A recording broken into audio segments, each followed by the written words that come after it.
अब हम चुके हैं थक, तो हमने मार दी पुशअप पूरी 25 पुशअपों के लिए वीडियो मारी थी, आप लोग को पता ही होगा। ठीक है, तो अभी भी सांसें फूल रही है। ठीक है, तो ये है हमारा वर्कआउट, यानी कि होम वर्कआउट ऐसे ही करते हैं। पुशअप मारते हैं, चेस्ट बनाते हैं और डोले फुलाते हैं। बस आपको करना पड़ेगा मैं वीडियो को लाइक भाई साहब।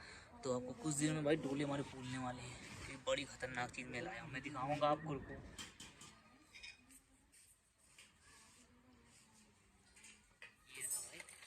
इसके अंदर है मास गेनर का सप्लीमेंट, जो भाई साहब बड़ा तगड़ा है। आपको वीडियो में दिखा, उसको मैं फ़ोटो दिखाता हूँ मैं क्या चीज़ ले रहा हूँ बॉडी के लिए।